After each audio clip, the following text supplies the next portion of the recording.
Gryphon, Charles Baxter. On Wednesday afternoon, between the geography lesson on ancient Egypt hand-operated irrigation system and an art project that involved drawing a model city next to a mountain, our first grade teacher, Mr. Hibbler, developed a cough. This cough began with a series of muffled throat clearings and progressed to propulsive noises contained within Mr. Hibbler's closed mouth. Listen to him, Carol Pearson whispered to me.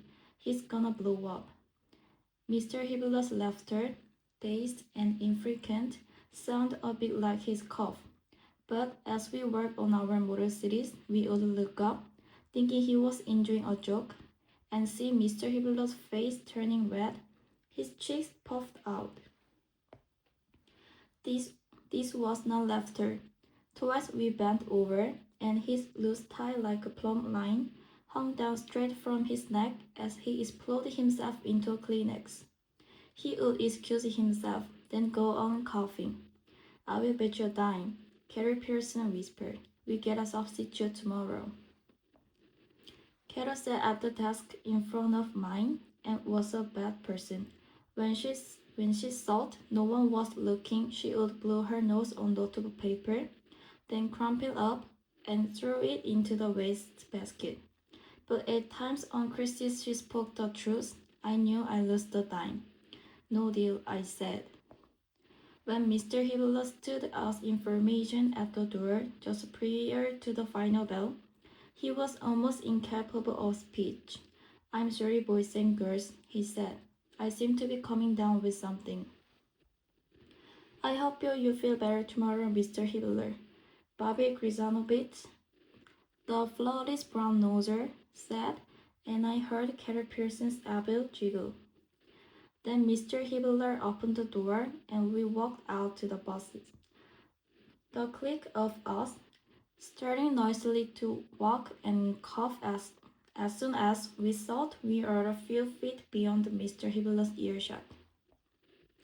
Since Five Oaks was a rural community, and in Michigan, the supply of substitute teachers was limited to the town's unemployed community college graduates, a pool of about 4 mothers. These ladies fluttered, provide easy for class days, and nervously covered material we had mastered weeks earlier. Therefore, it was a surprise when a woman we had never seen came into the class the next day, carrying a purple purse, a checkerboard lunchbox, and a few books. She put the books on one side of Mr. Hibbler's desk and the lunchbox on the other, next to the voice of music phonograph. 3 elves in the back of the room were playing with Heber, the chameleon that lived in the terrarium and one of the plastic drapes when she walked in. She clapped her hands at us. Little boys, she said, why are you bent over together like that? She didn't wait for us to answer. Are you tormenting an animal? Put it back. Please sit down at your desk. I want no cobble this time of the day. We just stared at her. Boys, she repeated, I ask you to sit down. I put the chameleon in his terrarium and fed my way to my desk, never taking my eyes off the woman. With white and green chalk, she had started to draw a tree on the left side of the blackboard. She didn't use her. Furthermore, her tree was outside, disproportionate for some reason. This room needs a tree, she said, with one line during the suggestion of a leaf. A large leaf, shade, deciduous oak. Her fine light hair had been done off in what I would learn years later was called a chignon, and she wore gold rimmed glasses whose lens seemed to have the faintest blue tint. Harold Carnegie, who sat across from me, whispered Mars, and I nodded slowly, savoring the imminent weirdness of the day. The substitute drew another branch with a extravagant arm gesture, then turned around and said, "Good morning. I don't believe I said good morning to all of you yet." Facing us, she was no special age, another is unordered, but her face had two prominent lines, descending vertically from the side of her mouth to her chin. I knew where had seen those lines before. Pinocchio. They were marionette lines. "You may stare at me," she said to us. As a few more kids from the last bus came into the room, their eyes fixed on her for a few more seconds until the bell rings. Then I will permit no more staring. Looking I will permit. Staring, no. It is impolite to stare, and a sign of bad breeding. You cannot make a social effort while staring. Howard Nardahi did not glance at me, or nudge, but I heard him whisper Mars again, trying to get more mileage out of his single joke with the kids who had just come in. When everyone was seated, the substitute teacher finished her tree, put down her chalk fastidiously on the phonograph, brushed her hands, and faced us. "Good morning," she said. "I am Miss Ferranchi, your teacher for the day. I am fairly new to your community, and I don't believe any of you know me. I will therefore start by telling you a story about myself." While we sat back, she launched into her tale. She said her grandfather had been a Hungarian prince. Her mother had been born in some place called Flanders, had been a pianist, and had played concerts for people Miss Franchi referred to as crowned heads. She gave us a knowing look. "Great," she said. "The Norwegian master wrote a concerto for piano that was," she paused, "my mother's triumph at her debut concert in London."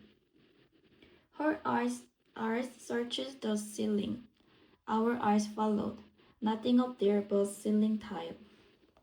For a reason that I shall not go into, my family's fortunes took us to Detroit, then north to Stratford Saginaw, and now here I am in Five Oaks as your substitute teacher for today, Thursday, October the 11th.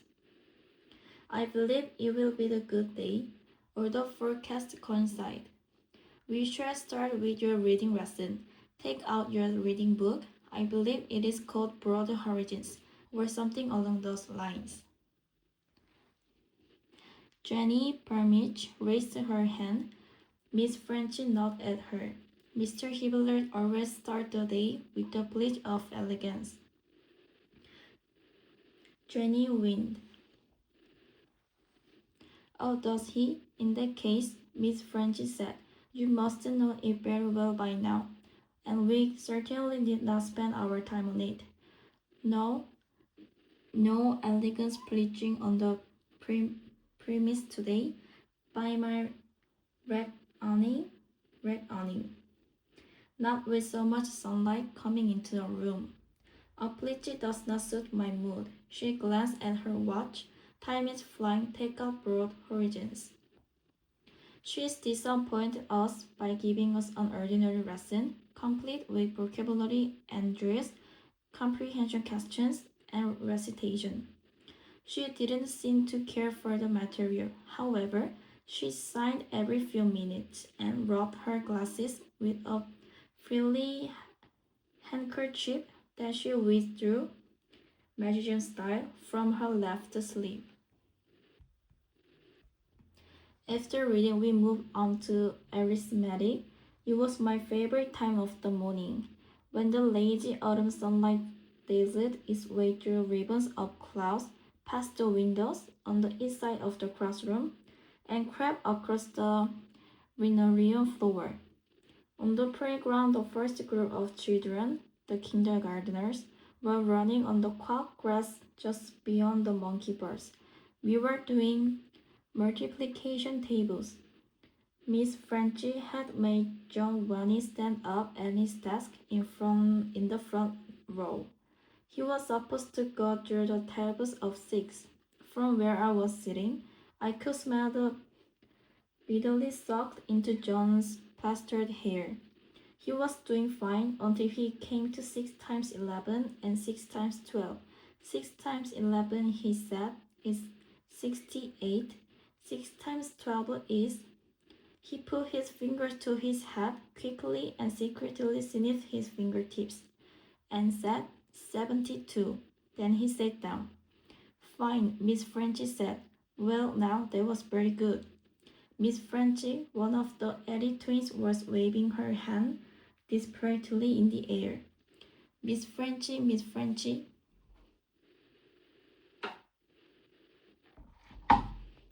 Yes, John said that 6 times 11 is 68, and you say he was right. Did I? She gazed at the class with a jolly lip breaking across the marionette face. Did I say that?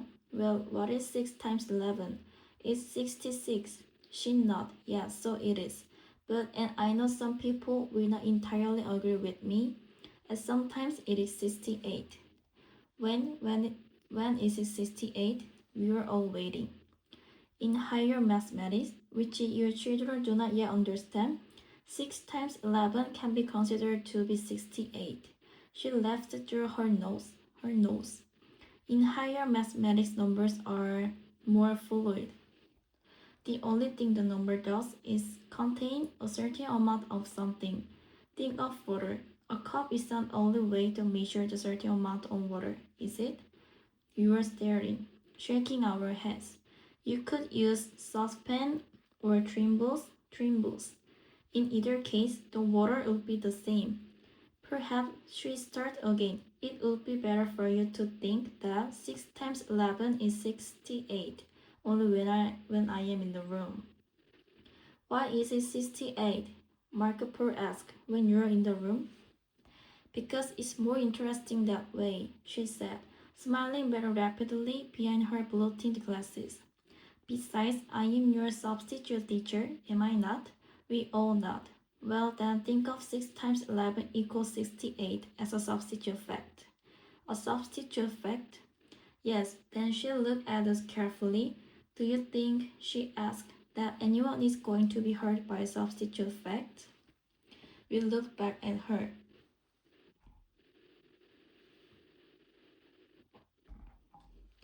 Will the plants on the windowsill be hurt? We glanced at them. There were sensitive plants dripping in a green plastic tray and several wild ferns in small clay pots. Your dogs and cats were your mom's and dad's? She waited. So, she concluded, what's the problem? But it's wrong, Janice Weaver said. Isn't it? What's your name, young lady? Janice Weber. Then you think it's wrong, Janice? It was just asking. Well, alright, you were just asking. I think we've spent enough time on this matter by now. Don't you, class? You're free to think what you like. When your teacher, Mr. Hibblers, returns 6 times 11 will be 66 again, you can rest assured. And it will be that for the rest of your life in 5 Oaks. Too bad, She raised her eyebrows and inclined herself at us, but for now it wasn't. So much for that. Let us go on to your assigned problem for today. As painstakingly outlined, I see in Mr. Hibbler's lesson plan. Take out a sheet of paper and write your names on the upper left-hand corner. For the next half hour, we did the rest of our arithmetic problems. We handed them in and then went on to spelling, my worst subject. Spelling always came before lunch. We were taking spelling dictation and looking at the clock. Through, Miss French said, boundary. She walked in the aisles between the desks, holding the spelling book open and looking down at our papers. Balcony. I clutched my pencil. Somehow, the way she said those words, they sent furring Miss Bold and Miss Consonant. I stared down at what I had spelled. Balcony. I turned the pencil upside down and erased my mistake. Balcony. That looked better, but still incorrect. I cursed the word of spelling and tried erasing it again and saw the paper beginning to wear away. Balcony. Suddenly, I felt a hand on my shoulder. I don't like the word either, Miss French whispered, bent over her mouth near my ear. It's ugly. My feeling is, if you don't like a word, you don't have to use it. She straightened up, leaving behind a slight odor of chlorette. At lunchtime, we went out to get our trays of Sleepy Joe, peaches in heavy syrup, coconut cookies, and milk, and brought them back to the classroom, where Miss French was sitting at the desk eating a brown sticky thing she had unwrapped from fatherly lover van waxed paper. Miss Frenchy, I said, raising my hand, you don't have to eat with us. You can eat with the other teachers. There's a teacher's lounge. I ended up next to the principal's office. No, thank you, she said. I prefer it here. We've got a room monitor, I said. Mr. Eddy. I pointed to where Mr. Eddy, Joyce and Julie's mother, sat slightly at the back of the room doing her knitting. That's fine, Miss French said, but I shall continue to eat here with you children. I prefer it, she repeated. How come? Wayne Rager asked without raising his hand. I talked to the other teachers before class this morning, Miss French said, biting into her brown food. There was a great rattling of the words for the fewness of the ideas. I didn't care for their brand of hilarity. I don't like little machine jokes. Oh, Wayne said, what's that you're eating? Maxine Sylvester asked, twitching her nose. It is food? It most certainly is food. It's a stuffed fig. I had to drive almost down to Detroit to get it. I also brought some smoked sturgeon. And this, she said, lifting some green leaf out of her lunchbox, is raw spinach, cleaned this morning. Why are you eating raw spinach? Maxine asked. It's good for you, Miss Frenchy said, more stimulating than soda pop or smelling salts. I bit into my sloppy joe and stared blankly out the window. An almost invisible moon was faintly slivered in the daytime autumn sky. As far as food is concerned, Miss French was saying, you have to shuffle the bag, mix it up. Too many people eat. Well, never mind. Miss French, Carrie Pearson said, what are we going to do this afternoon? Well, she said, looking down at Mr. Hibbler's lesson plan, I see that your teacher, Mr. Hibbler, has you scheduled for the unit on the Egyptians. Carol groaned. Yes, Miss Frenchy continued, that is what we will do. The Egyptian, the remarkable people, almost as remarkable as the Americans, but not quite. She lowered her head, did her quick smile, and went back to eating her spinach. After recess, we came back into the classroom and saw that Miss Frenchy has drawn a pyramid on the blackboard, close to her oak tree. Some of us who had been playing baseball were messing around in the back of the room, dropping the bats and gloves into the playground box, and Ray Shinchaller had just slugged me when I heard Miss Frenchy's high-pitched voice quivering with emotion. Boys, she said, come to order right this minute and take your seats. I do not wish to waste a minute of class time. Take out your geography books. We touched on our desk and still sweating. Pulled out distant lands and their people. Turned to page 42. She waited for 30 seconds, then looked over at Kelly Munger. Young man, she said, why are you still fussing in your desk? Kelly looked as if his foot had been stepped on. Why am I what? Why are you burrowing in your desk like that? I'm looking for the book, Miss French. Bobby Gryzanovic, the florist noser, who sat in first row by choice, softly said, "His name is Kelly Munger. He can't ever find his stuff. He always does that. I don't care what his name is, especially after lunch." Miss Frenchy said, "Where is your book?" "I just found it." Kelly was peering into his desk, and with both hands pulled at the book, shoveling along in front of it several pencils and crayons, which fell into his lap and then to the floor.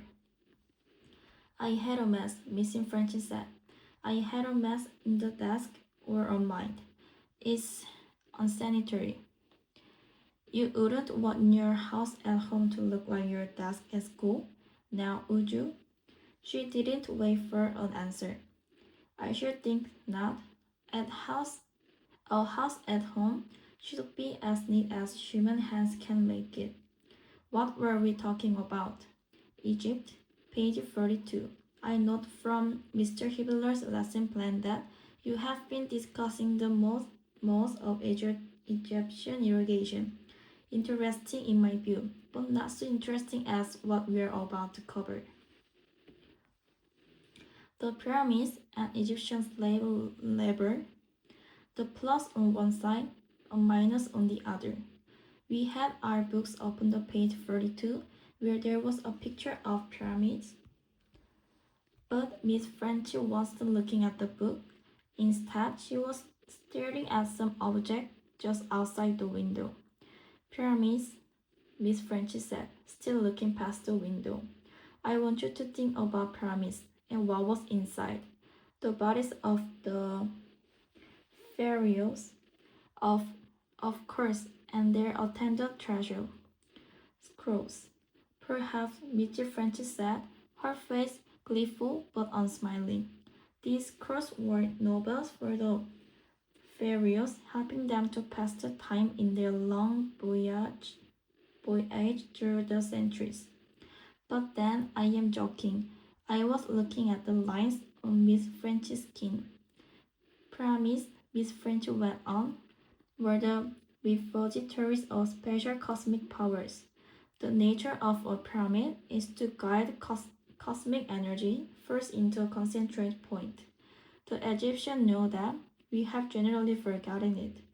Did you know," she asked, walking to the side of the room so that she was standing by the coat closet, "that George Washington had Egyptian blood from his grandmother? Certain features of the Constitution of the United States are notable for the Egyptian ideas." Without glancing down at the book, she began to talk about the movement of souls in Egyptian religion. She said that when people die, their souls return to earth in the form of carpenter ants or walnut trees, depending on how they behaved, well or ill in life.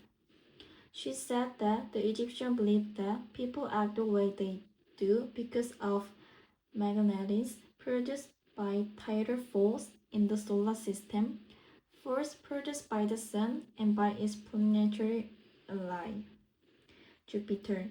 Jupiter, she said, was a planet, as we have been told, but had certain properties of theirs. She was speaking very fast. She said that the Egyptians were great explorers and conquerors. She said that the greatest of all the conquerors is Genghis Khan, had 30 horse and 30 young women killed on the side of his grave. We listened. No one tried to stop her. "I myself have been in Egypt," she said, "and have witnessed much dust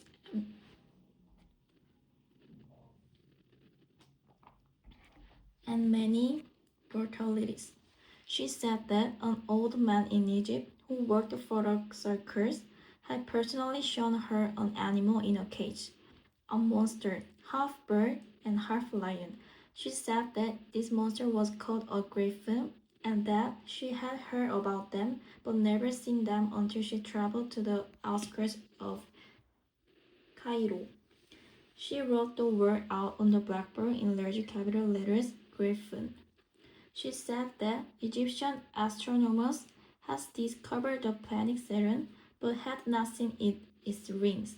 She said that the Egyptians were the first to discover that dogs, when they are ill, will not drink from rivers but wait for rain and hold their jaws open to catch it. She lies. We were on the school bus home. I was sitting next to Carl Whiteside, who had bad breath and a huge collection of marbles. We were arguing. Carl thought he was lying. I said she wasn't, probably. I didn't believe that stuff about the bird, Carl said. And what she told us about the pyramids, I didn't believe that either. She didn't know what she was talking about. Oh yeah, I had it like her. She was strange. I thought I could nail him. If she was lying, I said, what? She said that was a lie. 6 times 11 isn't 68. It isn't ever. It's 66. I know for a fact. She said no, she admitted. What else did she lie about? I don't know, he said stuff. What stuff? Well, he swung his legs back and forth. You ever see an animal that was half lion and half bird? He closed his arms. It sounded real fakey to me. It could happen, I said. I had to improvise to outrage him. I read in this newspaper my mom bought in the IGA about this scientist, this mad scientist in the Swiss Alps, and he's been putting genes and hormones and stuff together in test tubes, and he combined a human being and a hamster. I wait for effect. It's called a hamster. You never. Carl was staring at me, his mouth open, his terrible bass breath, making its way toward me. What newspaper was it? The National Enquirer. I said that they sat next to the cash registers. When I saw his look of recognition, I knew I had him. And this mad scientist, I said, his name was Dr. Frankenbush. I realized brightly that his this name was a mistake and waited for Carl to notice its resemblance to the name of the other famous master of permutations, but he only sat there. A man and hamster, he was staring at me, squinting, his mouth opening in distinct. Geez, what it looked like.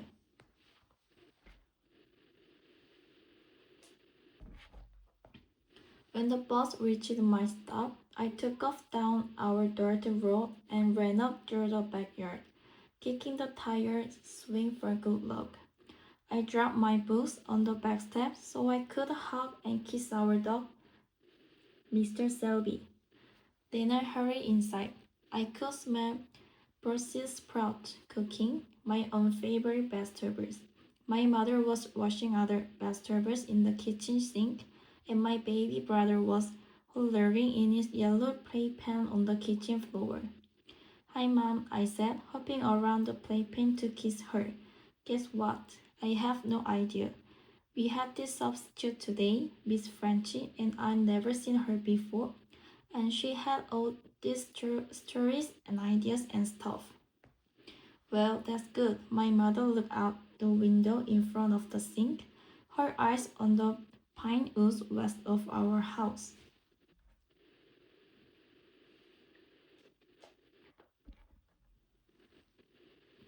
That time of the afternoon, her skin always looked so white to me. Stranger always said my mother looked like Betty Crocker, framed by a giant spoon on the side of the biscuit box. Listen, Tommy, she said. Would you please go upstairs and pick your clothes off the floor in the bathroom, and then go outside to the shed and put the shovel and axe away that your father left outside this morning? She said that 6 times 11 was sometimes 68, I said. And she said she once saw a monster that was half lion and half bird. I waited in Egypt.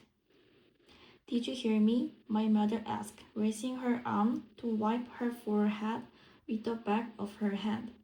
You have chores to do. I know, I said. I was just telling you about the substitute. It's very interesting, my mother said, quickly glancing down at me. And we can talk about it later when your father gets home. But right now, you have some work to do.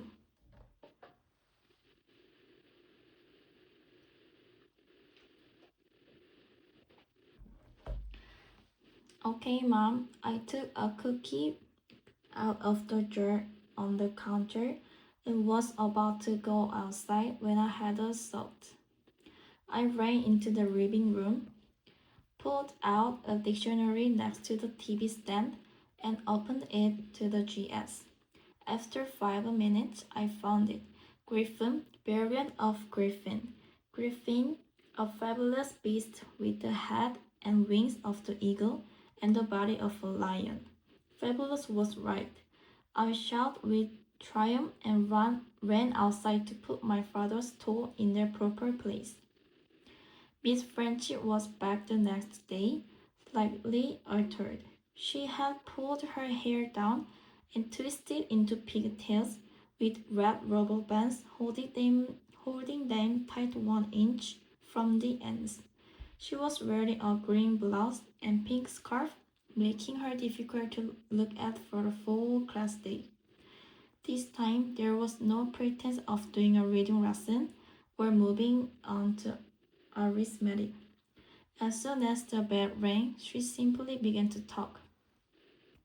She talked for 30 minutes straight. There seemed to be less connection between her ideas, but the ideas themselves were, as a dictionary would say, fabulous. She said she had heard of a huge jewel in what she called the antipodes that was so brilliant that when light shone into it at a certain angle, it would blind whoever was looking at its center. She said the biggest diamond in the world was cursed and had killed everyone who owned it, and that by a trick of fate, it was called a half diamond.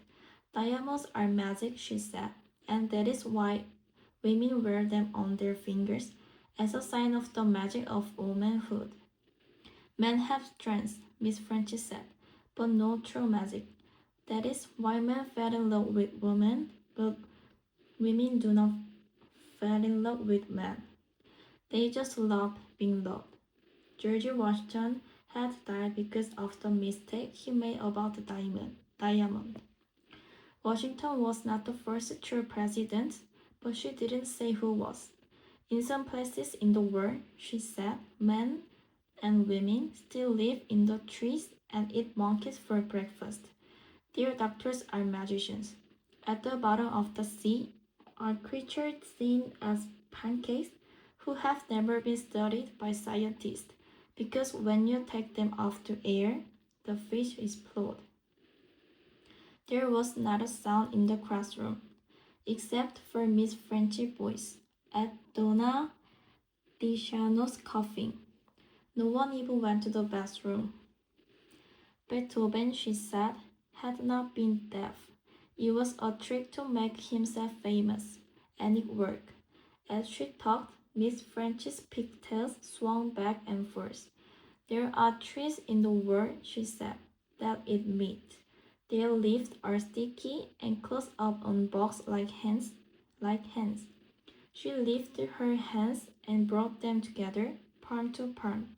Venus, which most people think is the next closest planet to the Sun, is not always closer, and besides, it is the planet of greatest mystery because of its thick cloud ever.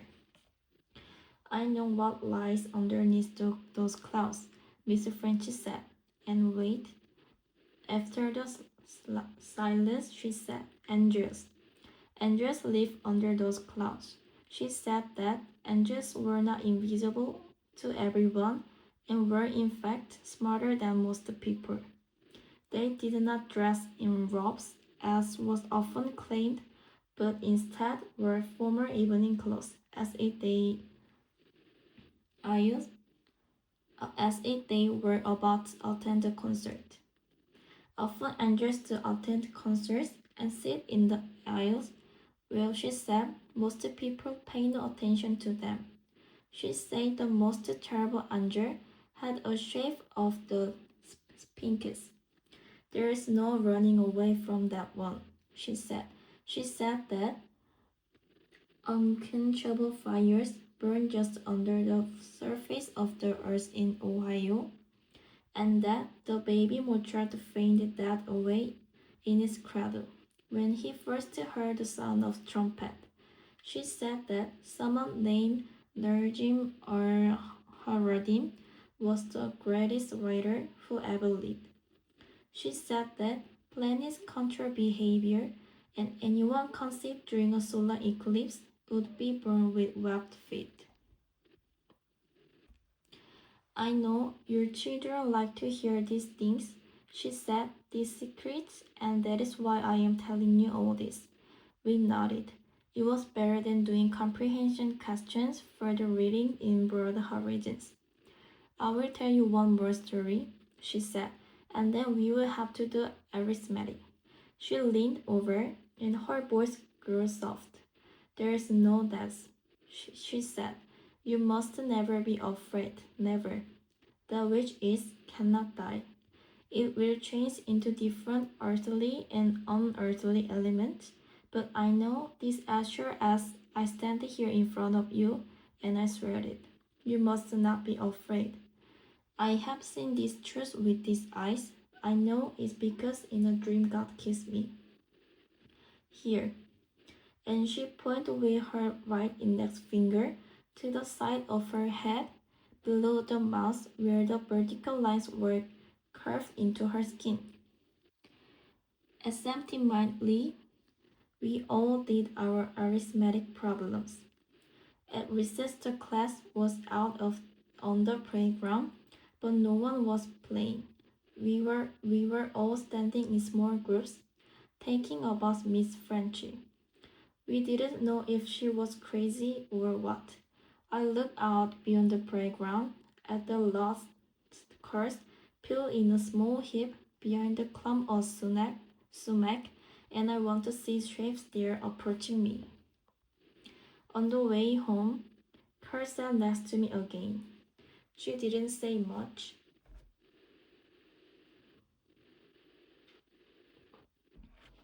and I didn't either.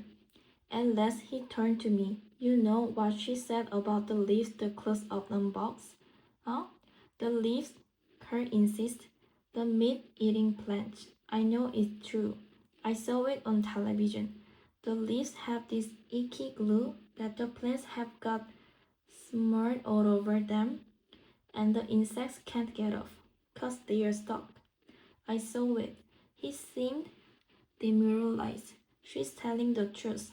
Yeah, you think she's seen all those angels? I shrugged. I don't think she has. Carl informed me. I think she made that part of. There's a tree, I suddenly said. I was looking out the window at the farms along County Road H. I know every burn, every broken windmill, every fence, and every anhydrous ammonia tank by heart. There's a tree that I've seen. Don't you try to do it, Carl said. You will just sound like a jerk. I kissed my mother. She was standing in front of the stove. How was your day? She asked. Fine. Did you have Miss Frenchy again? Yes. Well, she was fine, Mom. I asked. Can I go to my room? No, she said. Not until you've gone out to the vegetable garden and picked me a few tomatoes. She glanced at the sky. I think it's going to rain. Skeletal, and do it now. Then you come back inside and watch your brother for a few minutes while I go upstairs. I need to clean up before dinner. She looked down at me. You're looking a little pale, Tommy. She touched the back of her hand to my forehead, and I felt her diamond ring against my skin. Do you feel all right? I'm fine, I said, and went out to pick the tomatoes.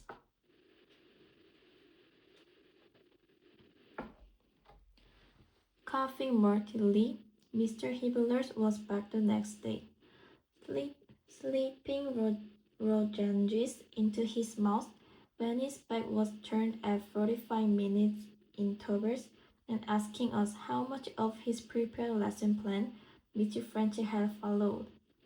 Addis Atwater took the responsibility for the class of explaining to Mr. Hibblers that the substitute hadn't always done exactly what Mr. Hibbler, would have done. But we had worked hard even though she talked a lot. About what? He asked. All kinds of things, Eddie said. I sort of forgot.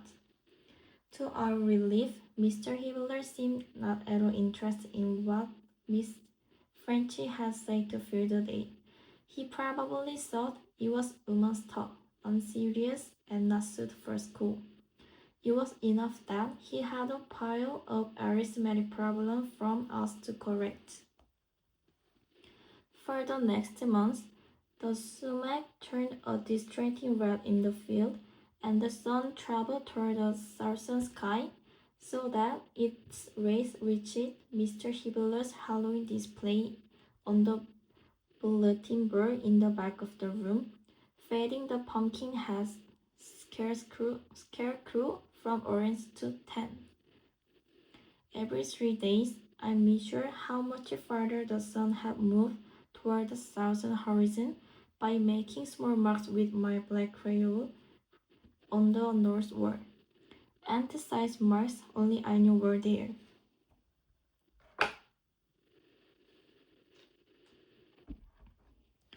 And then, in early December, 4 days after the first permanent snowfall, she appeared again in our classroom. The minute she came in the door, I felt my heart begin to pound.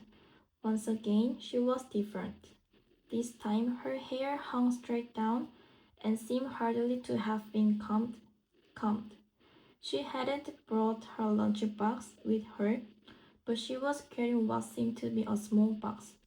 She greeted all of us and talked about the weather. Donna DeChano had to remind her to take her overcoat off. When the bell to start a day finally rang, Miss Frenchy looked out at all of us and said, Children, I have enjoyed your company in the past, and today I am going to reward you. She held up the small box. Do you know what this is? She waited. Of course you don't. It's a tarot pack. Edith Atwater raised her hand. What's a tarot pack, Miss Frenchy? It is used to tell fortunes, she said. And that is what I shall do this morning. I shall tell your fortunes as I have been taught to do. What fortune? Bobby Grijanovich asked. The future young man. I shall tell you what your future will be. I can't do your whole future, of course. I shall have to limit myself to the 5 card system, the wands, cups, swords, pentacles, and the higher arcanis. Now, who wants to be first? There was a long silence. Then Carol Pearson raised her hand. All right, Miss Frenchy said. She dived the pack into 5 smaller packs and walked back to Carol's desk in front of mine. Pick 1 card from each of these packs, she said. I saw that Carol had a 4 of cups and a 6 of swords, but I couldn't see the other cards. Miss Frenchy studied the cards on Carol's desk for a minute. Not bad, she said. I do not see much higher education. Probably an early marriage. Many children, there's something bleak and dreary here, but I can't tell what. Perhaps just a taste of housewife life. I think you will do very well, for the most part. She smiled at Carol, a smile with a certain lack of interest. Who wants to be next? Carl Whiteside raised his hand slowly.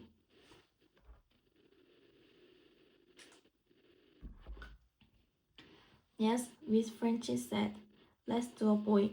She walked over to where Carl sat. After he picked his 5 cards, she gazed at them for a long time. Trouble, she said. Much distance travel. You might go into the army. Not too much romantic interest here. A late marriage, if at all. But the sun in your major arcana, that's a very good card. She giggled. You will have a happy life. Next, I raised my hand. She told me my future.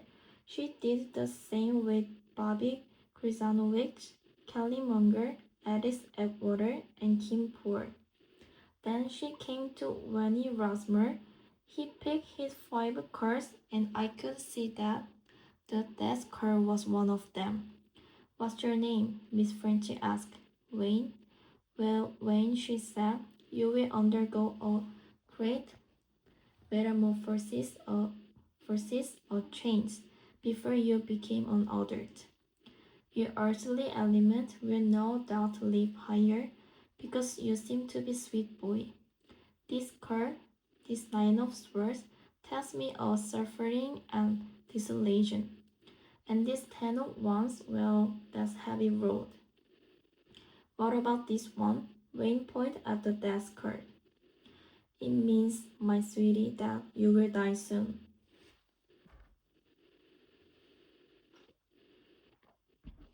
She gathered off the cards. We were all looking at Wayne. But do not fear, she said. It is not really death, just a change. Out of your earthly shape. She puts the cards on Mr. Hitler's desk. And now let's do some arithmetic.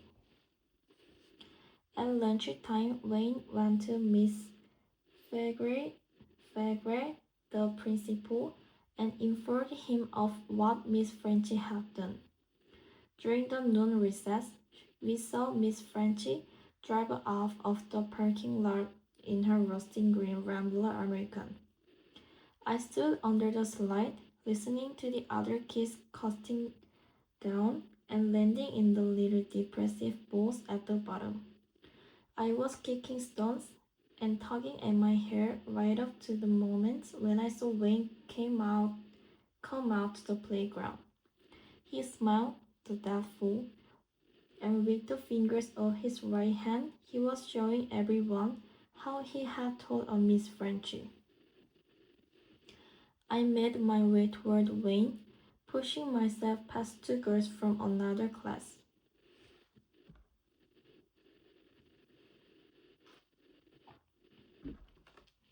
He was watching me with his little pinhead eyes.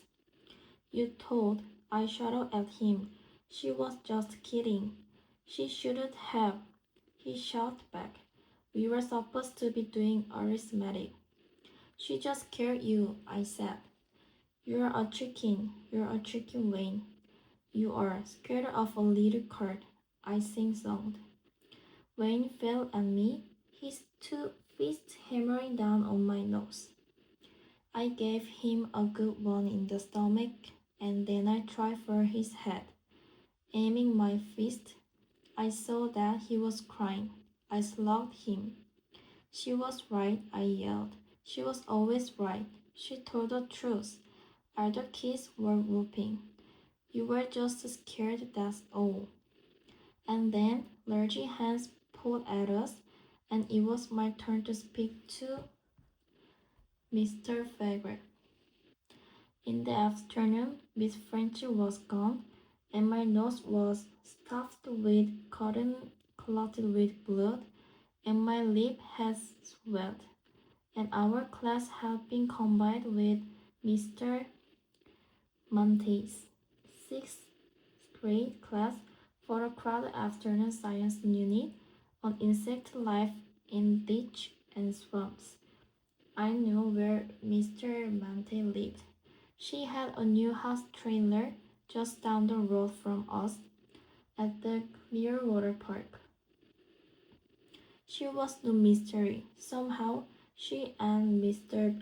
Bodine, the other first grade teacher, had managed to fit 35 desks into the room. Kelly Munger asked if Miss Frenchy had been arrested, and Mr. Mante said no, of course not.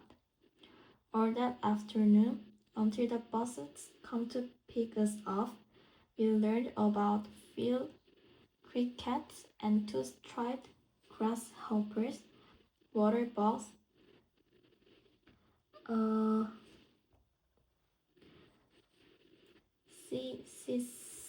cicadas, mosquitoes, flies, and moths. We learned about insects, heard Arthur shell, the